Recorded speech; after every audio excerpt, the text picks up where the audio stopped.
Je vais vous faire un résumé détaillé de la Bible, Genèse 20, versets 1 à 18.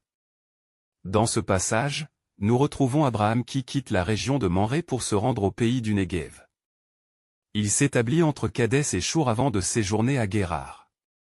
Or, dans cette ville, Abraham répète une erreur qu'il avait déjà commise en Égypte, il présente sa femme, Sarah, comme sa sœur. Craignant pour sa vie et pensant que les habitants de Guérar ne respecteraient pas Dieu, il cache la vérité sur leur relation conjugale. Le roi de Guérar, Abimélec, voyant Sarah, l'a fait emmener dans son palais. Cependant, Dieu intervient en rêve auprès d'Abimélec pour l'avertir du danger qui le guette. Dieu lui dit, « Tu vas mourir à cause de la femme que tu as prise, car elle est mariée. » Effrayé, Abimélec se défend en expliquant qu'il n'était pas au courant de la situation.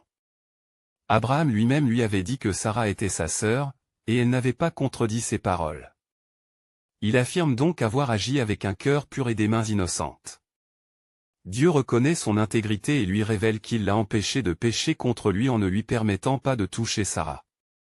Il lui ordonne alors de rendre Sarah à Abraham, car ce dernier est un prophète et priera pour lui afin qu'il vive. Sinon, lui et toute sa maison mourront. Le lendemain matin, Abimélec, profondément troublé par cette révélation divine, convoque tous ses serviteurs et leur raconte le songe. Rempli de crainte, ceux-ci réalisent l'ampleur de la faute qui aurait pu être commise. Abimélec convoque ensuite Abraham et lui demande des explications, « Que as-tu fait ? En quoi ai-je péché contre toi pour que tu m'attires un si grand péché ? Tu as agi envers moi d'une manière qui ne se fait pas. » Abraham répond qu'il a agi ainsi parce qu'il pensait que la crainte de Dieu n'existait pas en ce lieu et qu'on le tuerait pour s'emparer de sa femme.